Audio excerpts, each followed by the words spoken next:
Assalomu alaykum. Yana hammaga kattakon Assalomu rahmat. alaykum. Assalomu alaykum. Hammaga katta rahmat. Faol qatnashganingiz uchun. Bugun oxirgi vebinarimiz bo'ladi. Xudoybergan teacher bilan. Agar barcha savollaringiz bor, guruhga yozib qo'ying. Biz savollaringizga javob beramiz. Keyin hammaga omad tilaymiz. Keyingi imtihonga. Man Xudoybergan teacherga so'zni topshiraman. Kattakon rahmat sizga ham. Xo'p, rahmat. Assalomu alaykum. Mayli bo'lmasa, Najmiddin bilan boshlayveramiz darsni. Hozir manimcha yana Ikki kishi qo'shilgan bor. talabalar. Da, o'zi yana Xo'p. qo'shiladi. Xo'p, bugun yana bitta variantni ko'rib chiqamiz. Yana shu 14 ta savolni ko'rib chiqishimiz kerak. Bu juda foydali bo'ladi sizlarga imtihonda. Keyingi imtihonlaringiz ham shunga o'xshash savollar bo'ladi. Tuzilishini ko'rib chiqsangizlar. Hozir buni masalan o'tgan darslarda ko'rgan variantlar bilan taqqoslasangiz ham savollar bir-biriga anaqa qiyinligi, mavzusi bo'yicha juda yaqin. Xo'p, bo'lmasa part 1 dan boshlaymiz, birinchi savoldan.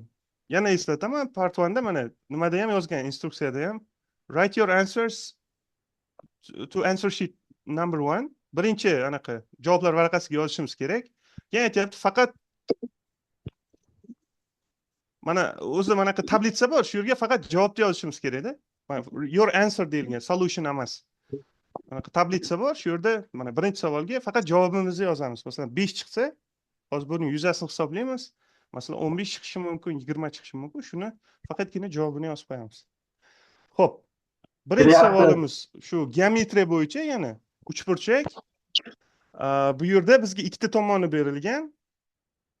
Uzunligi va uni orasidagi burchak berilgan. Biz hisoblashimiz kerak shu uchburchakni yuzasini. Area degan, shu area bu yuza. Birinchi chizmadan boshlaymiz. Uchburchak chizib olishimiz kerak. Mana bizning uchburchagimiz.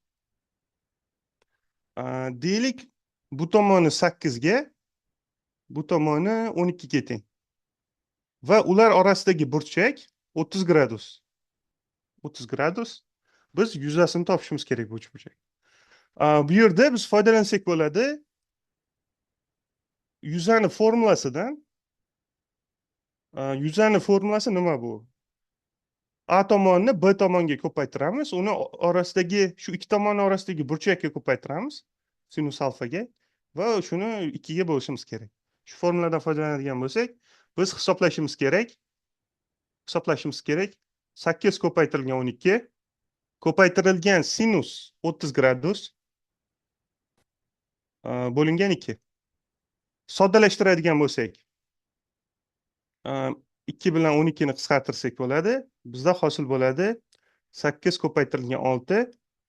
Sinus 30 gradusda qiymati 1/2 ga teng. Bundan kelib chiqadi javobimiz, mana hammasini ko'paytiradigan bo'lsak, javobimiz 24 bo'ladi. Mana shu 24 ni boyagi javoblar varaqasiga birinchi savolga yozamiz javob qilib.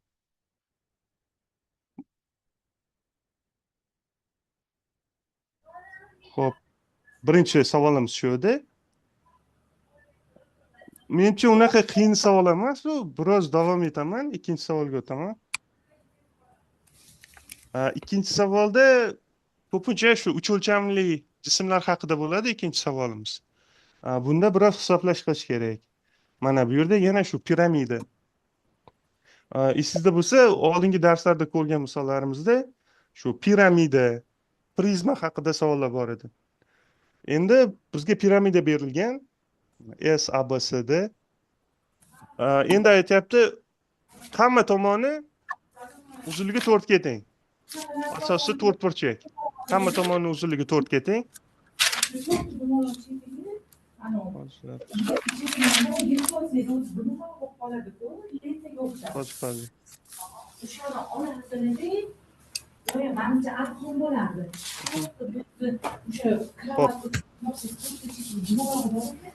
Birinchi piramida rasmini chizib olamiz.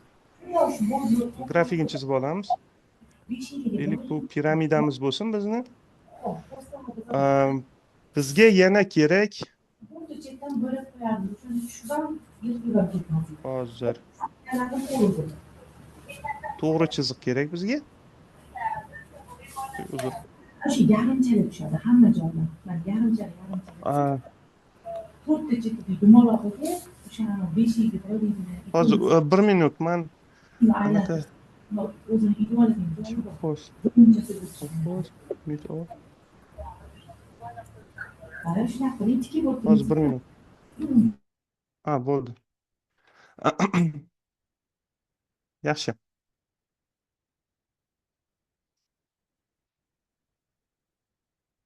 Mhm. Endi piramidani grafigini oxiriga yetkazib olamiz. Xo'p, hamma tomonni chizsak.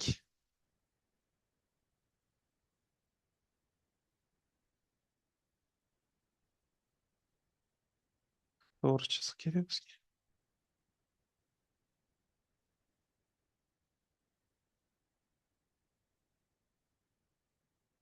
Mhm. Xo'p, mana piramidamiz tayyor. Uchlarni belgilab olishimiz kerak. Deylik bu uchi A bo'lsin.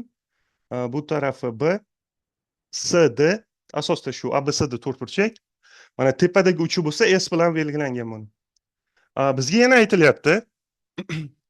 CB tomonining o'rtasi bu M nuqta ekan. CB tomonining o'rtasi M nuqta. O'rtasi M nuqta. Nima qilingan? Mana bu AMC. Mana bu uchlarni birlashtirsak hozir belgilasam. Mana bu nuqtalarni birlashtirib chiqsak bizda tekislik paydo bo'ladi. Shu uchburchak yotgan tekislik bilan asos o'rtasidagi burchakni topishimiz kerak. Bu burchakni topish uchun mana hozir shu uchburchakni taxminan chizsa ham bo'ladi bu yerga. Mana bu yerda bunaqa tekislik hosil bo'ladi. Asos bilan kesishganda. Shuni asos bilan orasidagi burchakni topishimiz kerak. Mana find the angle between plane AMC. Ixtiyoriy uchta nuqtadan plane degan tekislik o'tqizsak, shu bilan mana bu asosiy ham bor-ku ABCD. Shu ikkalasining orasidagi burchakni topishimiz kerak. Buning uchun biz foydalansak bo'ladi diagonallar kesishish nuqtasidan. Deylik bu diagonallar kesishadi, mana bu o'rtada kesishadi diagonallar. Hozir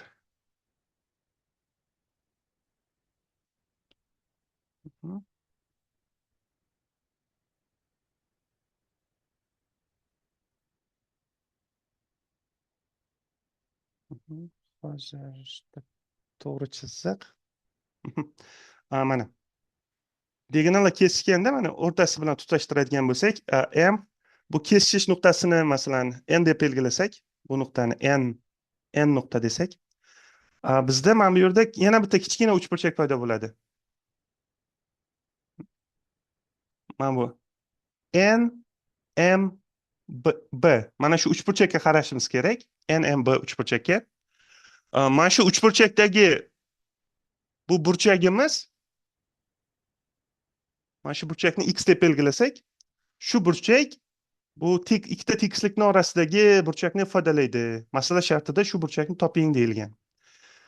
Buni topish uchun nima qilamiz? Ayrim hosillardan foydalanamiz. Bizga hamma tomonlar teng deyilgan. Hamma tomon teng bo'lsa, M nuqtamiz bu o'rtasidagi nuqta bo'lsa, bu yerda ikki hosil bo'ladi bizda. Bu MB tomonimiz 2 ga teng bo'ladi. MB tomonimiz 2 ga teng. Keyin biz uchburchak DS B ga qaraydigan bo'lsak, mana bu DS tomonimiz parallel MN tomonga. MN to'g'ri chiziqqa. Bundan nima kelib chiqadi? MN to'g'ri chizig'imiz yana o'rtadan o'tganligi uchun bu shu uchburchakning o'rta chizig'i hisoblanadi. O'rta chiziq bilasizlar, bu asosning yarmi bo'ladi.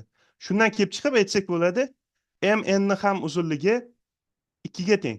Ya'ni bu tomon ham 2 ga teng. Hozir shu uchburchakni qaytadan chizadigan bo'lsam, bizda bunaqa natijalar kelib chiqdi. Mana shu uchburchakni qaytadan chizadigan bo'lsam, mana n tepada n nuqtamiz, bu yoqda bo'lsa b nuqtamiz. Bizda bunaqa natijalar kelib chiqdi. Bu tomonlari 2 ga teng. Yana qanaqa xulosa qilsak bo'ladi? Biz hisoblasak bo'ladi. Mana bu bn tomonni hisoblasak bo'ladi. bn ni qanaqa hisoblasak bo'ladi? Buning uchun birinchi BD diagonalni hisoblab olamiz. BD diagonalni. Bu asosda kvadrat bo'lganligi uchun ham Pifagor teoremasidan foydalansak bo'ladi. Buni yozsak bo'ladi. BD ni kvadrati teng bo'ladi 4 ni kvadrati plus 4 ni kvadratiga. Sababi mana bu tomonlarimiz hammasi 4 ga teng. Masala shartida aytilgan mana. All edges have length 4 deyilgan, hammasi 4 ga teng. Soddalashtiradigan bo'lsak, bizda bu yerda 16 32 bo'ladi. Demak, BD ni o'zi ildiz osti 32 ga teng yoki ildiz osti 32 ni 4 ildiz osti 2 deb yozsak bo'ladi. Bizni BN tomon bo'lsa, shuni yarmiga teng. Shuning uchun ham bizda bu yerda 2 ildiz osti 2 bo'ladi. Bu nima degani? Bundan kelib chiqib aytsak bo'ladi. Bu tomonlari Pifagor teoremasini qanoatlantirgani uchun ham biz aytsak bo'ladi, bu tepadagi burchagimiz 90 gradus va teng yonli bo'lgani uchun ham bu burchaklarimiz 45 gradusdan bo'ladi. Sababi ichki burchaklar yig'indisi 180 bo'lishi kerak. Tepadagi burchagimiz 90, bu yon tomondagi burchaklarimiz 45 gradusdan. Xo'p, agar bu burchak 45 bo'lsa, mana so'ralayotgan burchak ham, bu x ham 45 ga teng.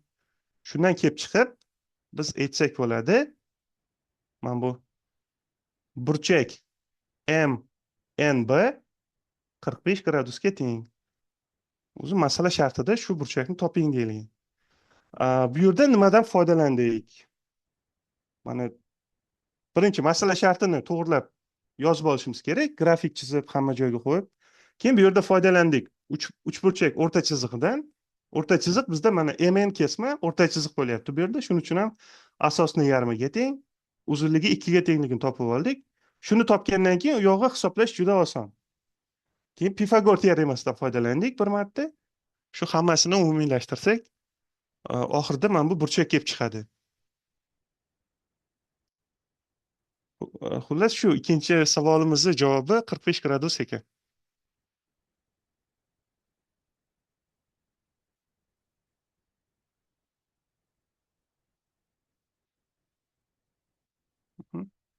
Xo'p.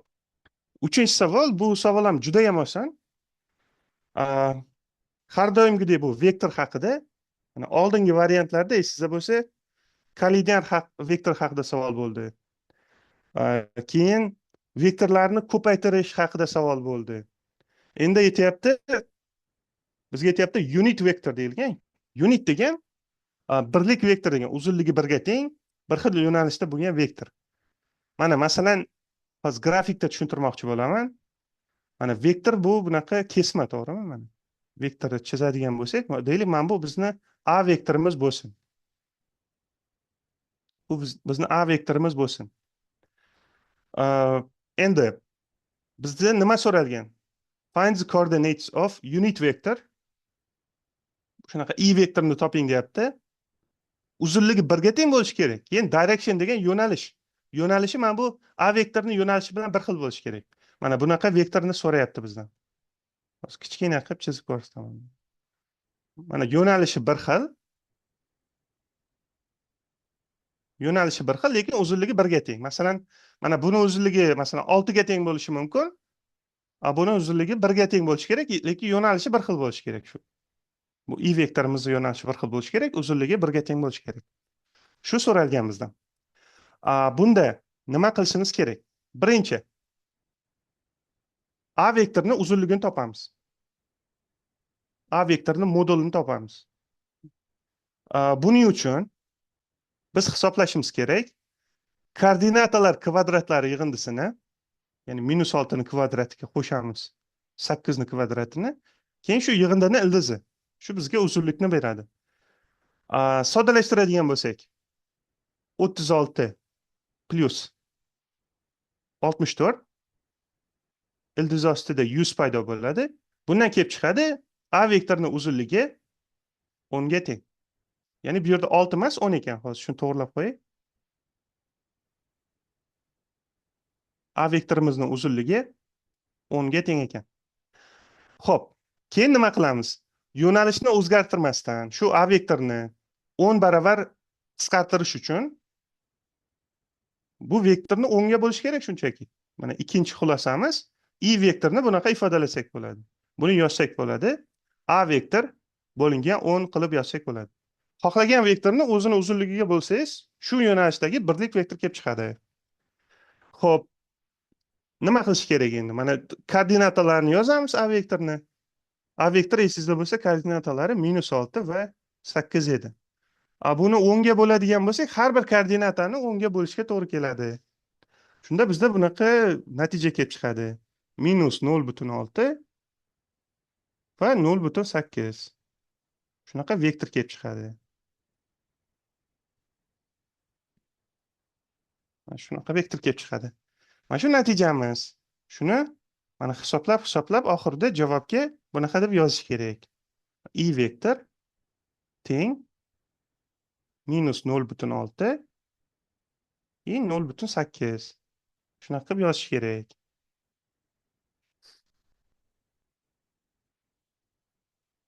Hop, shu bu yerda eng anaqasi mana birlik vektorini topish uchun hamma vaqt xohlagan vektorni, A vektorini olasiz, shuni o'zini uzunligiga bo'lishingiz kerak. Shu vektorni uzunligiga bo'lsangiz, qidirayotgan birlik vektorimiz kelib chiqadi. Keyingi savolga o'taman.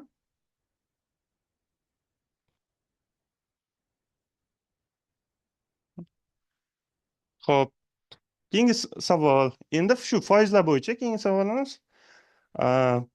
Qanaqadir parkda bilasizlar, daraxtlar bo'ladi. Bu yerda aytilgan shu 40% cypress degan, endi aniq bilmayman qanaqa daraxtligini. Shu bir daraxt, qanaqadir daraxt.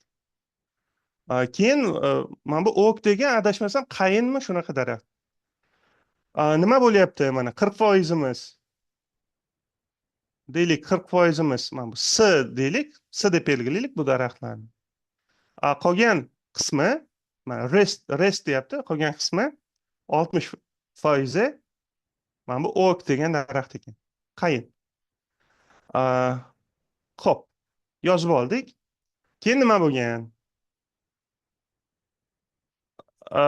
Half, mana bu birinchi gruppani yarmini kesib tashlabdi.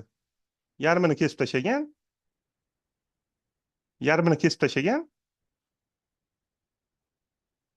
Keyin foizlar o'zgaradi mana. Qaysidir daraxtni yarmini kesib tashlasak, u yerda nisbatlar o'zgaradi. Bizani shu hodisa ro'y bergandan keyin qancha qolganini so'rayapti. Buni masalan oson qilib tushuntirish uchun buni qilsa bo'ladi. Deylik, shu parkda 100 ta daraxt bo'lsa, biz aytsak bo'ladi, mana 40 tasi mana bu S. Mana oldin shunaqa bo'lgan, 40 tasi shunaqa, 60 tasi boyagi oak degan daraxt. Umumiy 100 ta daraxt. Umumiy 100 ta daraxtimiz bor. Keyin nima bo'lgan?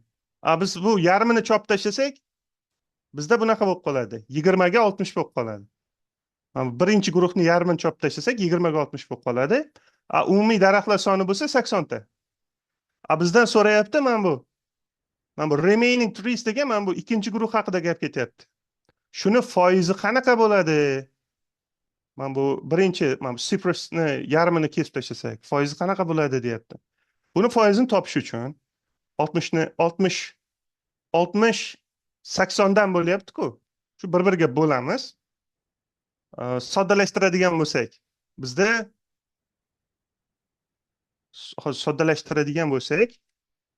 hozir men ehtiyot bo'lib o'qib o'ray qaytadan, menimcha cut down what percentage of remaining trees will be. Kechirasizlar, men bu cypress degan ekan, men adashibman. 60 emas, men bu birinchi guruh, men buni foizini so'rayapti. Uzr. Men hozir biroz xatolashib ketdim. Hozir shuni to'g'rilab qo'yay. Mana bizdan so'rayapti mana. Birinchi guruhdagi daraxtlarning yarmini kesib tashlagan, keyin aytyapti, yarmini kesib tashlaganimizdan keyin oldin 40% bo'lsa, hozir necha foiz bo'ladi bu deb so'rayapti. Shuning uchun 20 foizini topishimiz kerak. Demak, mana 20ni 80 tadan 20 taku. Shuni nisbatini topamiz birinchi. Buni qisqartiradigan bo'lsak, 1/4 ga teng. 1/4 bilasiz bu chorak. 4dan 1 deganimiz bu 25% ga ekvivalent. 25% ga ekvivalent. Nimaga bu 1/4 ni sababi yozsa bo'ladi 0,25 qilib. Ya'ni 100 dan 25. Shuning uchun ham 25% deb yozamiz. Xo'p. Menimcha hammasi joyida. 20tasi. Negadir daraxtni kessa ham foizi kattalashganmi shunda? Yo'q, kattalashmagan mana. Oldin 40% edi. Hozir 25% bo'lib qoldi. Hammasi joyida. Xullas shu mana birinchi mana oldingi holimizni yozib olamiz, model qilib, keyin nima bo'lganini diagrammasini tuzib olamiz, keyin shuni hisoblashimiz kerak. Men endi oson bo'lish uchun mana 100 ta daraxt deb sodda qilib yozdim. Asli buni bunaqa qilib yozishimiz kerak edi. Asli buni mana umumiy qanchadir daraxt bor, umumiy daraxt deb masalan qanaqadir n degan sonni kiritsak, oldin mana 0,4 n 0,6 n qilib yozishimiz kerak edi. Keyin bu yoqda 0,2 n qoladi. 0,6 turaveradi. Umumiy 0,8 bo'ladi. Keyin bu ikkalasining nisbatini topganda yana baribir shu 25% ga kelib qoladi. Aslida bunaqa qilib yozish kerak edi. Men oddiyroq, tushunarliroq bo'lish uchun bunaqa oddiy sonlardan foydalandim. Xullas javobimiz 25%. 40% dan 25% ga tushib qoladi.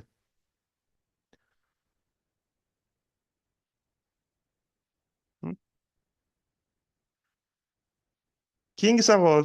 Endi bu yerda soddalashtirish qilishimiz kerak. Mana o'tgan darsda ham shunaqaroq misol ishlagandik, esingizda bo'lsa. Soddalashtiramiz. Soddalashtirib keyin n ni 36 bilan almashtirishimiz kerak. Endi o'tgan darsda manfiy daraja edi. Hozir endi mana kasrli daraja bilan ishlaymiz. Buning uchun nima qilamiz? Birinchi buni hamma darajani kasr ko'rinishda yozib olsak ham bo'ladi boshda. Mana masalan kasrimizni bunaqa yozib olsak bo'ladi. Mana 7 hozir kasrni bunaqa yozib olsak bo'ladi. 7 mana bu ildizni o'rniga n ni darajasida 11/6 yozaman. Pastda bo'lsa n ildiz ostida n ni darajasida 1/2 yozaman. Buni bo'lsa 3/4. N ni darajasida uzr 4/3. 4/3 qilib yozamiz. Keyin shularni ko'paytirib bo'lishimiz kerak. Tepada hozircha qoladi mana n ni darajasida 11/6 qilib yozamiz. Mahrajda bo'lsa u ikkalasini bir-biriga ko'paytirish kerak. Asosi bir xil bo'lganda darajalar qo'shiladi. Ya'ni 1/2 ga 1/2 ga qo'shishimiz kerak 4/3 ni. Yana shu umumiy mahraj mana 3 + 8 bo'ladi. Mahrajda bunaqa son paydo bo'ladi. 8 taqsim uzr 3 + 8 bo'lsa 11/6 bo'lar ekan, ha? Tepada bo'lsa 7 ko'paytirilgan n ni darajasida 11/6. Bu darajalar bir xil bo'lgani uchun ikkalasi qisqarib ketadi. Unda bizda natijamiz 7 ga teng bo'ladi ekan. Demak, mana bu 36 unaqa muhim rol ham o'ynamaydi. Endi shunchaki qisqarib ketadi mana bu ikkita o'zgaruvchi. Ikkalasi qisqarib ketadi o'zaro. Faqat mana bu 7 miz qoladi ekan. Javob 7. Shu javobga 7 ni yozishimiz kerak.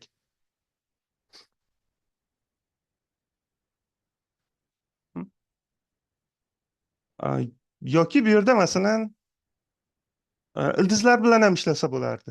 Yoki masalan hozir yana bitta usul ko'rsatay sizlarga. Mana birinchi usul desak, Bu yerda masalan bunaqa soddalashtirsak ham bo'lardi. Mana mahrajdan boshlaydigan bo'lsak, mana mahrajda bizda bunaqa son berilgan. Son emas, ifoda. Ildiz osti n ko'paytirilgan 3-ildiz osti n ni 4-si. Ildiz bilan ishlasak ham bo'ladi bu yerda. Mana bu ildizni darajasi 2 ga teng. Bu ikkalasini yozsak bo'ladi. Umumiy darajaga keltirish uchun 6-ildiz qilib yozsa bo'ladi. Mana 1-ildizni yozsa bo'ladi. 6-ildiz ostida bu daraja 3 barobar ko'paygani uchun bu yerga kub yozishim kerak. Ikkinchisini darajani 2 barobar ko'paytiryapmiz. Shuning uchun mana bu n ni 4-si emas, n ni 8-si yozaman. Mana bir xil songa ko'paytirsa bo'ladi darajalarni. Bu ikkalasini ko'paytirganimizda biz bunaqa natija kelib chiqadi. 6-ildiz ostida n ni kubi ko'paytirilgan n ni 8-si. Shunda 6-ildiz ostida n ni 11-darajasi hosil bo'ladi. Mana bu chiqqan natija, mana bu yerga yozadigan bo'lsak, 7 6-ildiz osti n ni 11 bo'lsa, mahrajda ham shu 6-ildiz osti 7 ni n ni 11 bo'lsa, bu ikkalasi qisqarib ketadi-ku o'zaro. Keyin natijamiz 7 chiqadi-da. Bu mana ikkinchi usulimiz. Shu ildiz bilan ishlasa bo'ladi bunaqa misollarda yoki mana darajaga olib kelib daraja orqali soddalashtirsa ham bo'ladi. Ildiz bilan daraja ekvivalent narsa. Masalan, shu aytmoqchi bo'lganim, ildizni kasrli daraja qilib yozsa bo'ladi hamma vaqt. Shu ikkita usulni bittasidan foydalanishimiz kerak. Keyingisi bu yoqda biroz logaritm soddalashtiring deyilgan. Soddalashtirish uchun birinchi mana qavslichidan boshlaymiz hamma vaqt. Soddalashtirish uchun mana birinchi qavslichidan boshlaymiz. Mana bu logaritm 2 1/2 minus logaritm. Mana bu 1/2 ni o'rniga 2 ni darajasida -1 yozaman. Keyin mana shu darajani tashqariga chiqarsa bo'ladi. -1 ni tashqariga chiqarsak, bu yoq plyus bo'lib ketadi. Shunda buni yozsa bo'ladi logaritm. Buni yozsak bo'ladi logaritm 2 1/2 plyus logaritm 2/16 qilib yozsak bo'ladi. Keyin nima kelib chiqadi bizda? Ikkita asosiy bir xil logaritm qo'shish uchun uni argumentlarini ko'paytiramiz. Bizda bu yerda kelib chiqadi. Logaritm 2 1/2 ko'paytirilgan 16. Bu ikkalasini ko'paytirsak, bizda bu yerda logaritm 2 8 bo'ladi. Bu logaritm 2 8 ni ma'nosi nima? Bu logaritm bunaqa juda oddiy savolga javob beradi. 2 ning qanday darajasi 8 ga teng? Shunaqa savolga javob beradi logaritm. 3-darajasi. Shuning uchun ham bu yoqqa 3 yozamiz. Bu demak 3 ga teng ekan. Mana bu qavsda ichidagi ifodaning qiymati 3 ga teng ekan. Shuning uchun ham bu berilgan ifodani yozsak bo'ladi. Logaritm 3 asosga ko'ra 3 deb yozsak bo'ladi. Keyin bu yerda yana savolga javob berishimiz kerak. 3 ning qanaqa darajasi 3 ga teng? Bu birinchi darajasi. Shuning uchun ham 1 yozamiz. Demak, oxirgi javobimiz 1 ga teng. Shu logaritmda shu narsa esdan chiqmasligi kerak masalan. Hamma vaqt masalan logaritm 2 necha bo'lishi mumkin? 2 32 bo'lishi mumkin. Shuni soddalashtiring desa, 2 ning qanday darajasi 32 ga teng? Shu savolga javob beradi bu ifoda. Shu narsa esdan chiqmasligi kerak. Bu endi hamma vaqt ham anaqa butun son chiqavermaydi. Mana bu yerda hozir 5 chiqadi. Shu hamma vaqt ham chiqmaydi. Masalan, bir vaqtlar logaritm 2 3 bo'lsa, shu holda qoladi javobimiz. Shuni aytib ketmoqchi edim. Shu logaritm bo'yicha bitta savol bo'ladi kamida.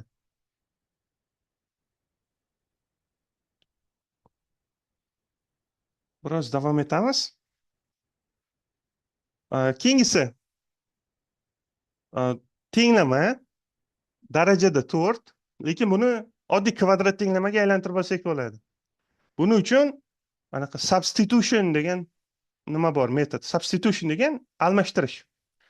Futbolda ham aytadi-ku, substitute deb. Shu substitution qilamiz hozir. Bunda nima qilsak bo'ladi? X ni o'rniga yangi o'zgaruvchi kiritamiz. X kvadratni o'rniga. X kvadratni t deb olsak, mana bu yerda bizda hosil bo'ladi. T ni kvadrati minus 7t teng 144.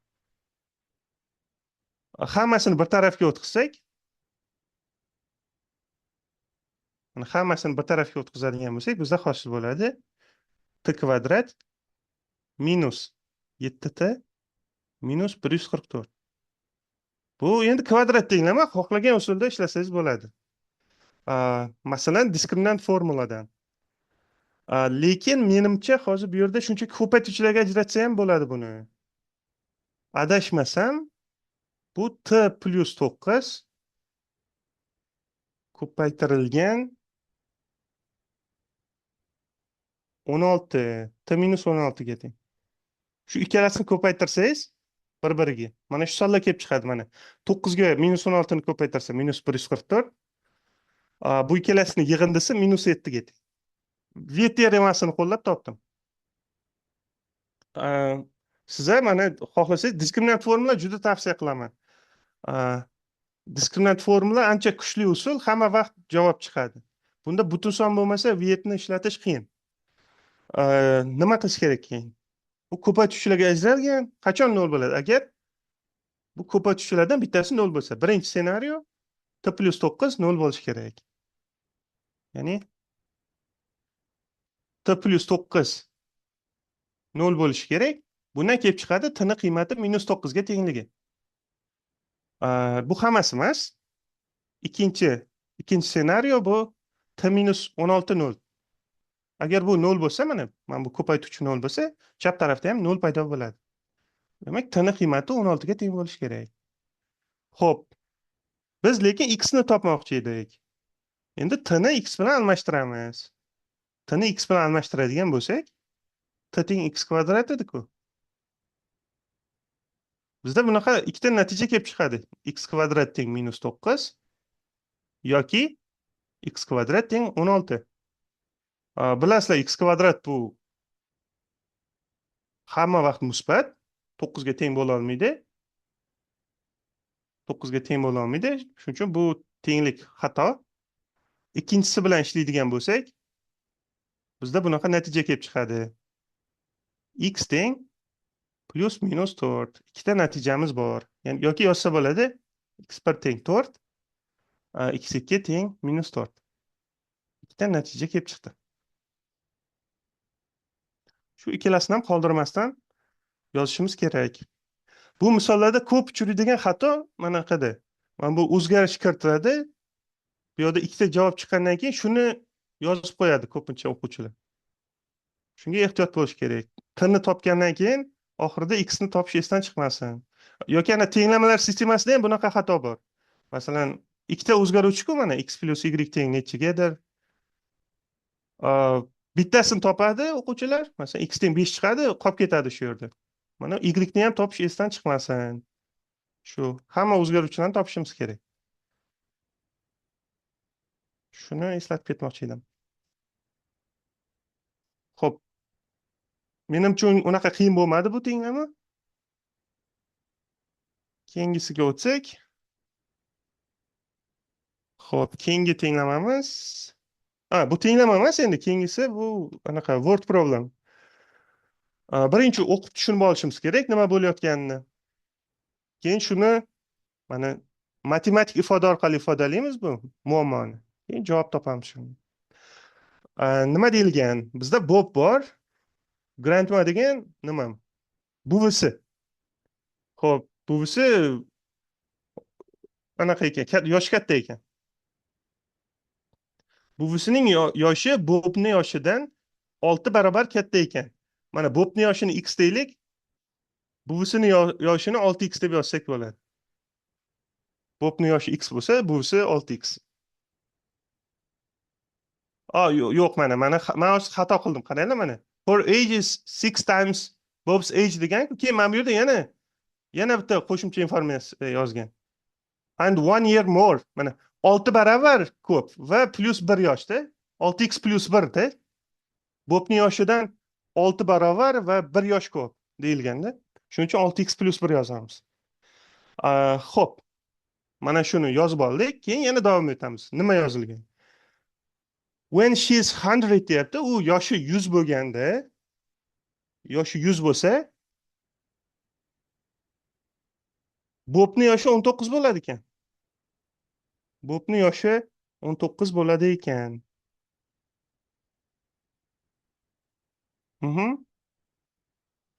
Buni nima desak bo'ladi? Ularning yoshini orasidagi farq, mana agar bittasi 100 bo'lsa, ikkinchisi 19 bo'lsa, yoshini orasidagi farq biz yozsak bo'ladi. Ikkalasining farqi 81 yosh. 81, to'g'rimi? Bundan nima kelib chiqadi? Mana bu 6x plus 1 dan x dan ayirsam, 6x plus 1 dan u farq doim bir xil bo'lib qoladi-ku, to'g'rimi? Masalan, buvisi 81 yosh katta bo'lsa, u farqi yo'q. Nechinchi yilni olsak ham 81 yosh farq bo'lishi kerak doim. Shuning uchun ham bizda bunaqa natija kelib chiqadi bu yerda. Mana bu 6x plus 1 dan ayirsak, hozirgi yoshini, mana buvisini yoshidan bo'pni hozirgi yoshini ayiradigan bo'lsak, bu baribir 81 bo'lib qolishi kerak. Shunaqa tenglama kelib chiqadi. Biroz soddalashtiramiz. Mana 6x dan x dan ayirsak 5x plus 1. 5x plus 1 teng 81. Demak, 5x ni qiymati 80 ga teng bo'lishi kerak. 80 bo'lishi uchun x ni qiymati teng bo'lishi kerak 16 ga. Demak, bo'pni yoshi hozir 16 da. Bo'pni yoshi 16 da bo'lsa, uni buvisining yoshi 6 ga ko'paytiramiz 16 ni. 1 ni qo'shishimiz kerak. Shunda bu 96, 97 bo'ladi buvisi. Bu bo'pni buvisi, bu o'zi. Demak, keyin bu hali hammasi bor. Mana hisobladik, hamma noma'lumlarni topdik, keyin bizdan so'rayapti. How old is Bob's grandma deydi. Demak, grandmani, mana bu buvini yosh kerak bizga. Shuning uchun ham javobga mana bu 97 ni yozamiz. Shuni hamma vaqt ehtiyot bo'lib o'qish kerak javobni. Mana doim mana x chiqadi, x hamma vaqt ham javob bo'lmaydi. Bizdan so'rashi mumkin. Ularni yoshini yig'indisini nechi deb ham so'rashi mumkin-da. Shuning uchun hamma vaqt oxirgi savolni o'qishimiz kerak. Xo'p, demak javobimiz 97. Muhimi bu yerda shu mana word problemda, buni matnli masalada shu matnli masalani to'g'ri tushunib, shuni matematik tilga o'zgartirib olishimiz kerak. Matematik ifodalar orqali ifodalaymiz. Keyin shu savolga javob beramiz. O'zgaruvchilarni topib.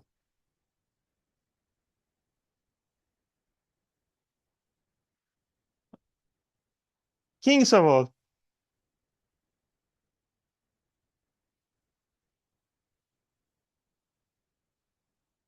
Hozir mana keyingi savol.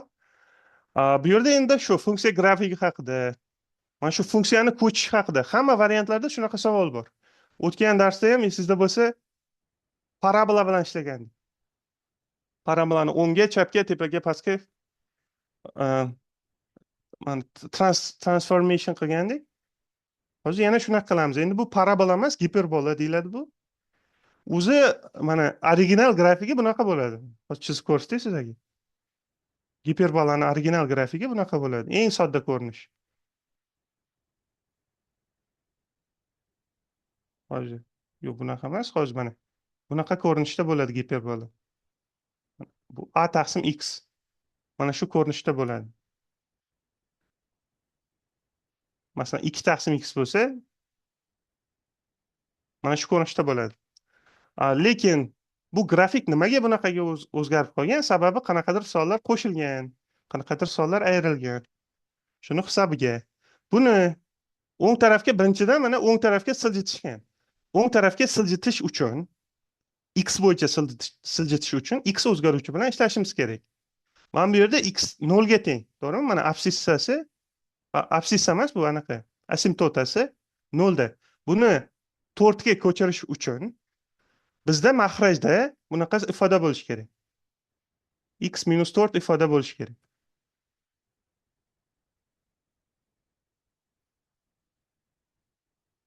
Hozir. Mahrajimizda uzr.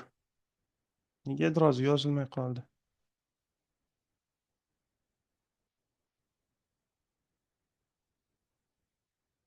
Xo'p. O'chirib tashlayman. Mana buni o'ng tarafga 4 qadam ko'chirish uchun bizda bunaqa funksiya bo'lishi kerak. X minus 4. Mana shu funksiya bu qizil funksiyani o'ng tarafga 4 qadam ko'chiradi. Nimaga? Sabab mana oldin mana kritik nuqta x teng 0 da edi. 0 ga bo'lish mumkin emasdi. Hozir mana shu nuqta 4 ga ko'chdi. Shuning uchun ham grafikimiz o'ng tarafga 4 qadam yuradi. Keyin bu hali hammasi emas. Buni tepaga ham ko'tarish kerak. Tepaga mana e'tibor bersangiz 3 qadam ko'tarishimiz kerak. Buni 3 qadam ko'tarish uchun bu yoqqa qo'shishimiz kerak 3 ni. Tepaga 3 qadam yurish uchun. Demak, funksiyamiz mana shu ko'rinishda. Bizdan bo'lsa so'ralgan a plus b ni qiymatini, so'ralgan. Bundan kelib chiqadi. A ni qiymati minus 4 ga teng, b ni qiymati bo'lsa 3 ga teng. Ikkalasining yig'indisi minus 1 ga teng. Mana shu javobimiz. Bu a va b parametrlar yig'indisi minus 1 ga teng. Javobga shuni yozishimiz kerak.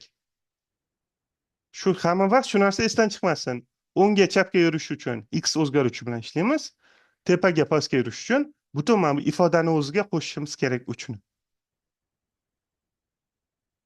Pastga tushish uchun minus 3 bo'lardi. Agar pastga ketgan bo'lganda bu ifoda minus 3 bo'lardi.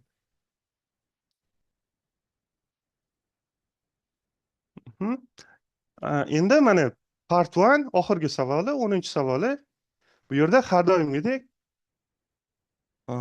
boya maksimum minimum haqida bo'lsa kerak. Ha. Bu yerda minimum haqida savol berilgan. Funksiyani minimum topish uchun shu hosiladan foydalanamiz har doimgidek. Birinchi funksiyadan hosila olishimiz kerak.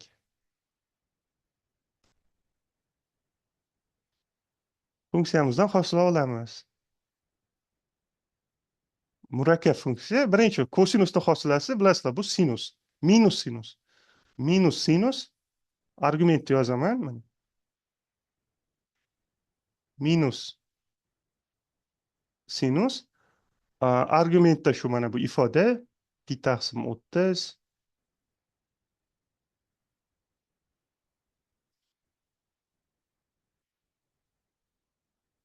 ko'paytirilgan x kvadrat plus 2x plus 3. Bu hali hammasi emas. Keyin mana bu ichidagi funksiyadan ham hosil olishimiz kerak. Bundan hosil olganimizda bizda kelib chiqadi pi taqsim 30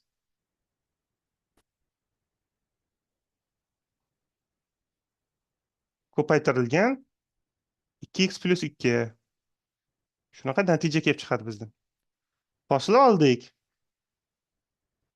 Shu hosilani keyin 0 ga tenglash kerak. Oho. 0 ga tenglaymiz shuni.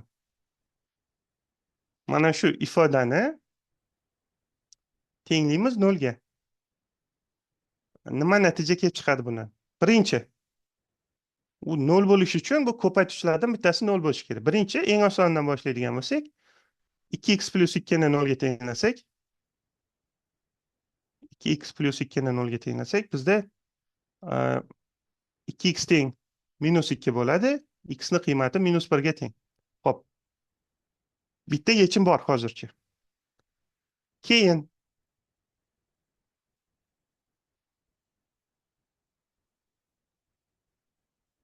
hammasi emas hali. Keyin mana bu sinus pi taqsim 30 ko'paytirilgan x kvadrat plus 2x plus 3. Mana shuni ham 0 ga tenglash kerak. Buni 0 ga tenglaydigan bo'lsak, nima natija kelib chiqadi bizda? O'zi sinus qachon 0 bo'ladi? Shuni sinus 0 bo'ladi mana. agar birlik aylana chizadigan bo'lsak, sinus mana bu ikkita joyda nolga teng bo'ladi. Ya'ni agar mana sinus x 0 degandan x teng pika degan natija kelib chiqadi. Bu yerda bu pika bo'lsa, sinus 0 ga teng bo'ladi. Ya'ni mana buni tenglashimiz kerak. Pi taqsim 30 ko'paytirilgan x kvadrat plus 2x plus 3 ni tenglashimiz kerak pikaga. Xo'p, bundan nima natija kelib chiqadi? Birinchi, buni yechimni qanoatlantirish uchun birinchi natijamiz bunaqa. A deylik.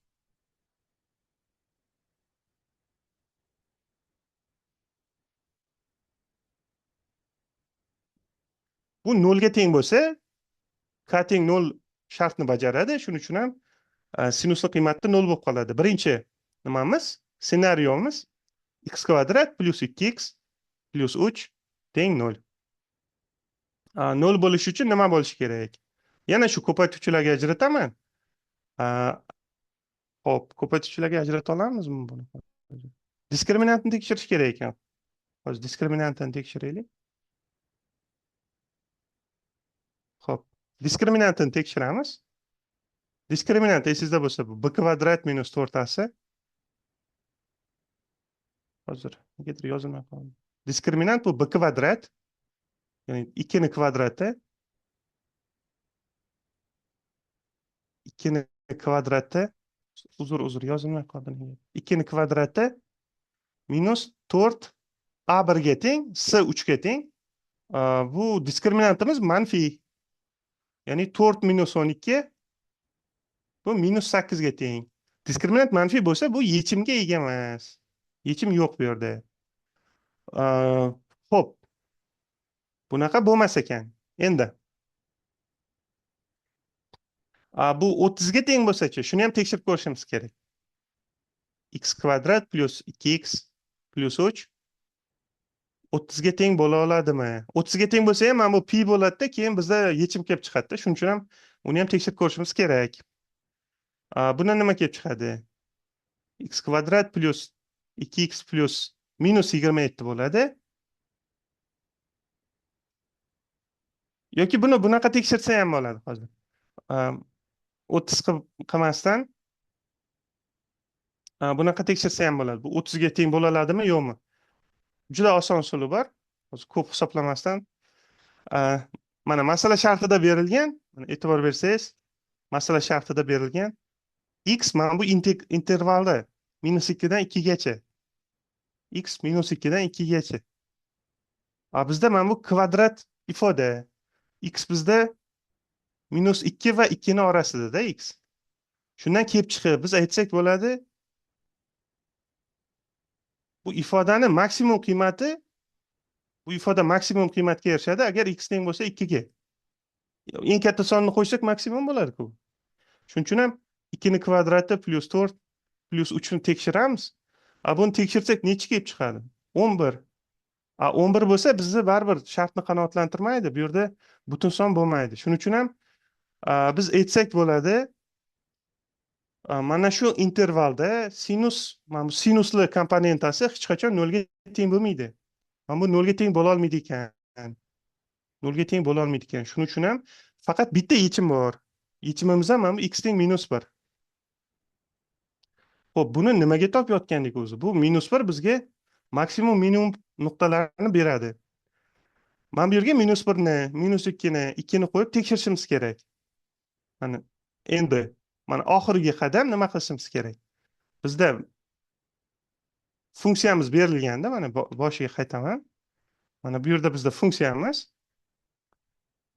Mana shu funksiyani qiymatini birinchi -2 da tekshiramiz. Keyin 2 da ham tekshiramiz va boyagi topgan natijamiz kritik nuqtada ham tekshiramiz. -2 bilan 2 mana shu intervalning ikkita chetki qismi. Hammasini tekshirib chiqishimiz kerak. Xo'p, birinchi -2 dan boshlaydigan bo'lsak.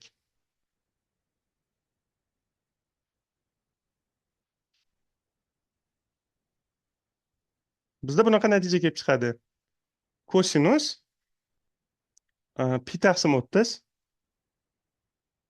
X ni o'rniga -2 qo'yamiz shunchaki. Ko'paytirilgan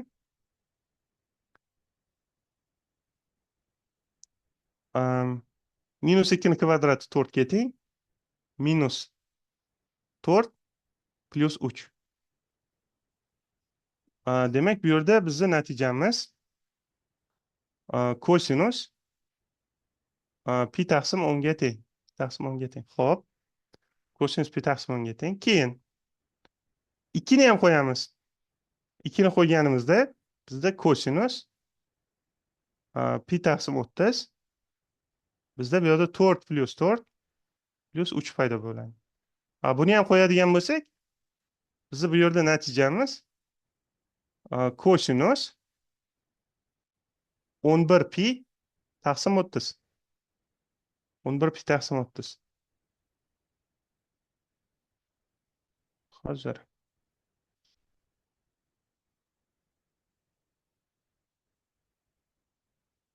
Negadir. Endi bo'ldi mana. 11 pi taqsim 30. Va oxirgisi -1 ni ham qo'yadigan bo'lsak, bizda kosinus pi taqsim 30. Bu yerda -1 ni kvadrati bu 1 ga teng. Minus 2x edi-ku mana. X kvadrat minus 2x edi. Shuning uchun -2 bo'ladi. Plus 3.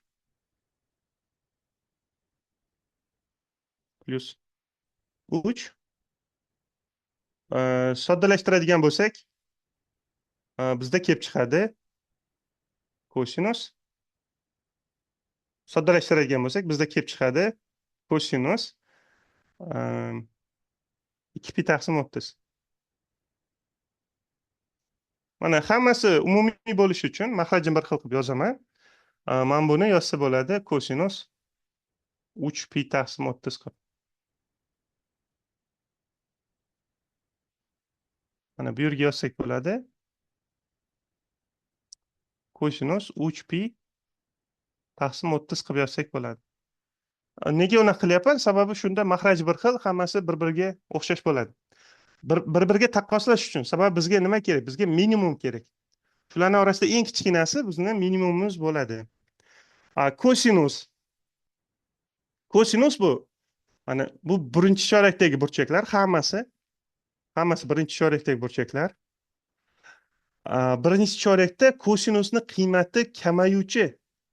Mana bu yerda kosinus 1 ga teng bo'ladi. Bu burchak kattalashgan sayin 0 bo'lib ketadi. Bu yog'i manfiy bo'lib ketadi. Kosinusning qiymati bu yerda kamayuvchi. Shuning uchun ham bu burchaklarning eng kichkinasini olishimiz kerak. Eng kichkinasi eng katta bo'ladi. To'g'ri, eng kichkinasi eng katta, mana bu maksimumi. Eng kattasi eng kichigi bo'ladi. Bu bo'lsa minimum. Bu bo'lsa minimum. Endi masala shartiga qaytamiz. Biz bilamiz, hozir bilamiz, qaysi maksimum, qaysi minimumligini bilamiz. Masala shartiga qaraymiz. Bu yerda bizdan minimum so'ralgan. Minimum so'ralganligi uchun ham javobga mana shuni yozishimiz kerak. Kosinus 11 pi taqsim 30. Mana shuni yozishimiz kerak. Kosinusda kamayuvchiligi, mana shu narsalarni bilishimiz kerak bu misolda. Shu hamma vaqt ham butun son chiqmasligi mumkin. Shunaqa vaqtda funksiya xossasidan foydalanamiz. Hozir shu yerda masalan kosinusning o'rnida sinus turishi ham mumkin. Sinus bo'lganda boshqacha. Bu kosinus bu. Sinus bo'lganda umuman boshqacha bo'ladi. Sinus bo'lganda sinusning qiymati mana aylana bo'lsa, sinusning qiymati bu yoqda 0 ga teng, tepada 1 ga teng.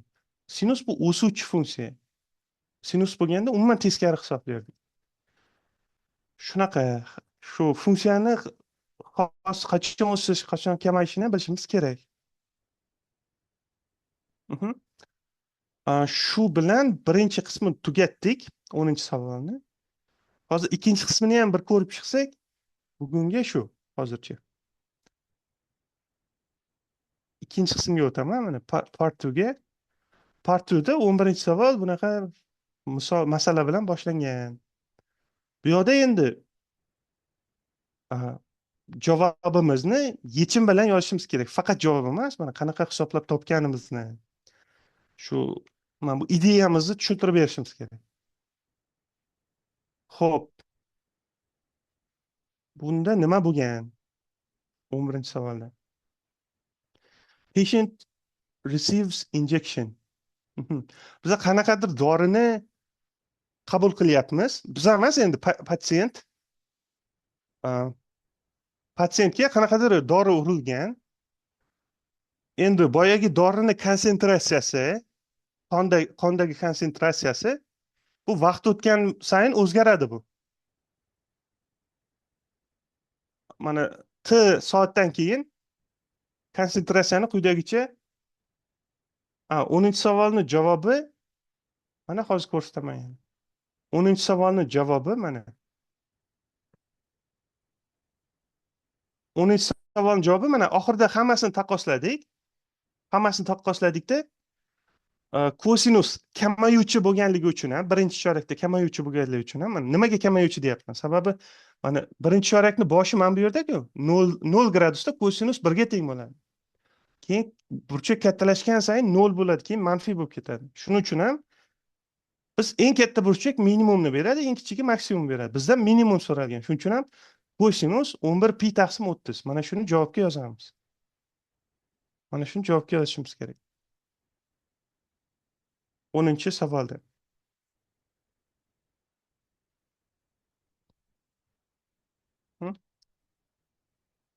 Yaxshi. Endi 11-savolda qisqacha aytadigan bo'lsak, mana dori urishgan tomirdan, u dorini konsentratsiyasi vaqt o'tgan sayin kamayadi. Shuni bunaqa eksponensial kamayadi, shuni quyidagicha modellashtirsa bo'ladi ekan. Endi aytyapti, birinchi S0 deganimiz shu dorini boshlang'ich miqdori 20 milligram dori urilgan. Keyin K bu koeffitsient, bu har xil moddani xossasiga qarab o'zgarib turadigan koeffitsient. Mana shu dori uchun 0.15 ekan. Mana shu ma'lumotlar berilgan. Endi aytyapti, mana bu rate'ni toping deyapti. Rate'ni topish uchun bu mana bu prosesni ifodalaydigan ifoda, konsentratsiyani miqdorini. Buni o'zgarish rate'ini topish uchun hosila hisoblashimiz kerak. Mana birinchi A savolda hosila hisoblaymiz. Buni hosilasi teng bo'ladi S0 ko'paytirilgan minus K ko'paytirilgan I darajasida minus K bo'ladi. Hosila hisobladik. Endi shu yerga olib kelib qo'yishimiz kerak hammasini. Bizga aytyapti S0 20 ga teng. Mana bu 20 ga teng ekan. K ni qiymati 0.15 ekan. Minus 0.15. I ni darajasida ham minus 0.15. T ni qiymati bo'lsa 5 ga teng ekan. Shuni hammasini joy-joyiga qo'yib soddalashtirishimiz kerak. Demak, mana bu yerda bizda hosil bo'ladi minus 3 ko'paytirilgan I ni darajasida minus 0.75. Mana shu holda qoldirsak bo'ladi. Minus 0. Hozir mana 5 ga 0.15 ko'paytiramiz 0.75.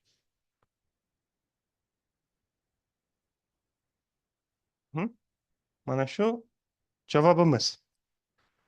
Javobimiz shunaqa qoldiramiz. Mana A savolga javob topdik.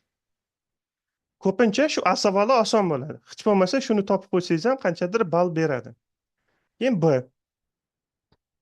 B'da aytyapti, calculates the half life of some medicine. Half life degani mana bunaqa. Konsentratsiyasi yarimga kamayishi kerak. Bilsangiz, masalan, fizikada ham nima bor? Radiatsiya bo'lganda, radioaktiv moddalarda nima deydi? Yarim bir narsa deydi shuni. Yarim bir narsa deydi. Shuni ham half life deydi inglizchada. Shu nima bo'ladi? Shu radiatsiya miqdori, boyagi radioaktiv moddaning miqdori yarimiga kamayadi. Radiatsiya bo'lgan vaqtda o'zgarib ketaveradi-ku, parchalanib. Shuni yarim umri deydimi? Hozir esimga kelmayapti. Xullas, shuni ham half life deydi masalan. Bu yerda endi shunga o'xshash narsa boyagi medicine bilan ketyapti. Nima bo'lyapti? Mana shu S0 i'ni darajasida minus kt qanchadir vaqtdan keyin yarmiga kamayishi kerak. Mana shu konsentratsiyasi. Mana keyin mana aniqlik ham kiritgan. Time required for concentration to fall to half of its initial value. Mana yarmiga kamayib qolish uchun ketadigan vaqt.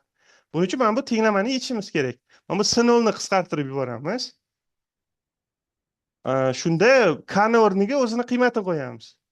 Shunda bizda i ni darajasida minus 0,15 t teng 1 taqsim 2. Ikkalasi ham manfiy daraja. Bundan kelib chiqadi i ni darajasida 0,15 t teng bo'lishi kerak 2 ga. Xo'p. Keyin ikki tarafini ham logaritm hisoblasak, ln hisoblasak, ikki tarafda ham 0,15 t teng bo'ladi ln 2 ga. Ikki tarafda ham logaritm hisoblayapman. ln bu asosi i ga teng bo'lganligi uchun ham shu holga kelib qoladi. Bundan kelib chiqadi t ni qiymati ln 2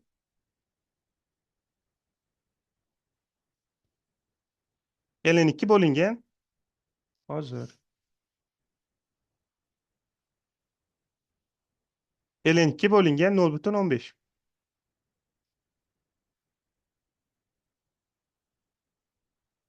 Mana shu javobimiz. Mana shu javobimiz. Shu holda qoldirsak bo'ladi. Oddiy tenglama, oddiy darajali tenglama. Bu yerda shunchaki bilishimiz kerak bo'lgan narsa mana bu logaritmni ham bilishimiz kerak. Logaritm muhim. Keyingisi second derivative bo'lsa, hosiladan hosil olishimiz kerak. Second derivative degan ikkinchi hosila. Keyin explain degan xo'p, birinchi, ikkinchi shu hosilamizni hisoblab olaylik, keyin nimaligini keyin mana bu nimaga qaytamiz. Sin degan mana bu musbat manfiyligini aytyapti. Xo'p, hosilamiz qayerda bizni? Mana hosilamiz.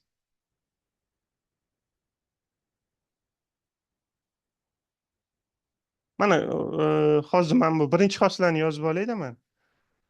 Mana birinchi hosilamiz. Shundan yana bitta hosila olsak, shundan ikkinchi hosilamiz bunaqa ko'rinishda yozsak bo'ladi. S0 k ni kvadrati ko'paytirilgan i ni darajasida minus kt. Keyin bu qiymatlarni joy-joyiga qo'ysak, ikkinchi hosilamiz teng bo'ladi. S0 bu 20 ga teng. 20 ko'paytirilgan 0,15 ni kvadrati 0,15 kvadrati ko'paytirilgan i ni darajasida minus 0,15 t. Xo'p. Bu musbat. Musbat, to'g'rimi? Ifoda musbat ifoda. Hamma vaqt musbat. Ikkinchi hosila musbat bo'lsa, bu nimani ifodalaydi? O'zi hosila musbat bo'lsa, birinchi hosila musbat bo'lsa, funksiya o'sayotgan bo'ladi. Lekin o'sishni ham ikki turi bor. Bunaqa o'sishi mumkin funksiya. Mana bu birinchi tur o'sish. Keyin ikkinchi tur o'sish bor bizda. Funksiya bunaqa o'sayotgan ham bo'lishi mumkin. Mana bunaqa o'sayotgan bo'lishi mumkin. Bu orasidagi farq nima? Bu yerda mana birinchida o'sishni o'zi sekinlashyapti. Mana funksiya o'sayotgani bilan o'sishni ko'rsatkichi sekinlashyapti. Shuning uchun ham bu yerda ikkinchi hosila manfiy bo'ladi. Bu yerda o'sishni o'zi ham tezlashyapti. Mana buni eksponensial o'sish deydi. O'sishni o'zi ham tezlashyapti. Shuning uchun bunda ikkinchi hosila musbat bo'ladi. Bizni boyagi natijamiz musbat edi. Shuning uchun bizda bunaqa o'sish bo'layotgan bo'ladi. Demak, o'sish yoki kamayish ham shunaqa bo'lishi mumkin. Mana kamayish ham bunaqa ketayotgan bo'lishi mumkin. Buni biz botiq grafik deymiz. Botiq deyiladi. Mana bu qavariq deyiladi. Bu tepadagi qavariq, pastdagi botiq deyiladi. Shundan kelib chiqib aytsak bo'ladi. Mana bu elimination rate bu sekinlashyapti. Kamayishi sekinlashyapti va grafikimiz botiq desak bo'ladi. Shu aytmoqchi bo'lganim shu. Mana shu funksiya haqida shu narsalar. Shu 3 ta savolga javob bersangizlar 2 ball olasizlar ekan. Lekin masalan 3-inchisi bilmay qolishingiz mumkin. Hech bo'lmasa mana bu 2 ta savolga javob berib ketishingiz kerak. Xo'p, birinchi ikkitasi juda oson. Uchinchida masalan ikkinchi hosila masalan nimaligini tushunmasligingiz ham mumkin. Hech bo'lmasa mana bu ikkinchi hosilani hisoblab qo'yish kerak. Buni hisoblash oson. Hosiladan yana bir marta hosila olamiz. Mana oxirgi xulosani aytmasangiz ham hech bo'lmasa ikkinchi hosilani hisoblab qo'yishni juda tavsiya qilaman sizga. Keyingisi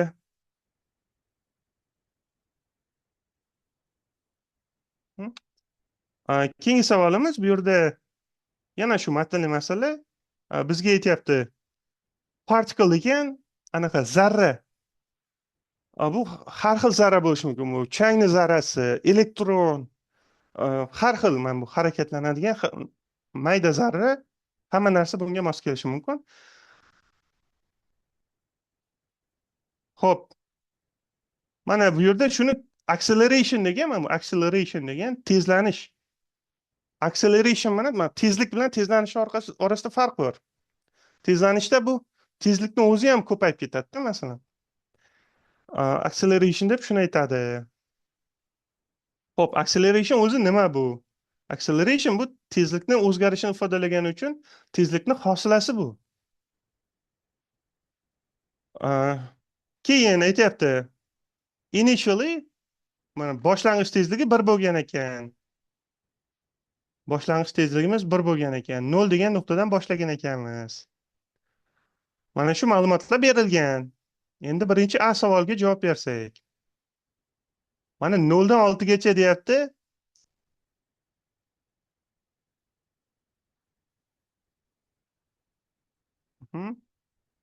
Noldan 6 gacha tezlikni toping degan. Xo'p. O'rtacha tezlik deyilmagan. Shuning uchun ham shunchaki bundan integral hisoblaymiz. Bu A-dan integral hisoblaymiz. A-dan integral hisoblaymiz. Birinchi 0 dan 3 gacha. Hozir menimcha bu yerda o'rtacha tezlikni so'raganmikan? Nimaga bunaqa? Asli o'rtacha tezlikni so'rash kerak edi bu yerda. Displacement. Hozir. Displacement.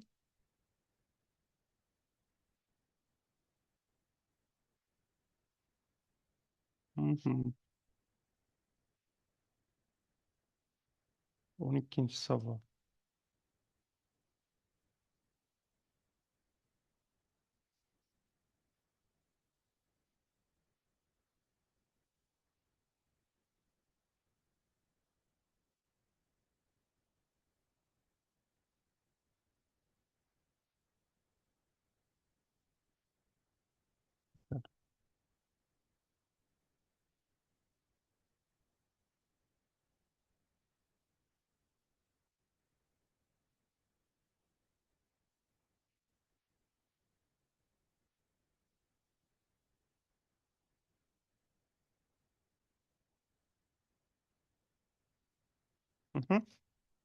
Xo'p.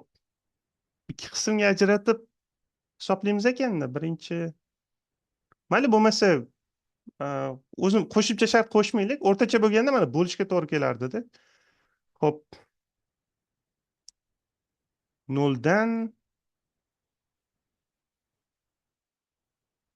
hozir mana 0 dan birinchi 0 dan 3 gacha hisoblaymiz.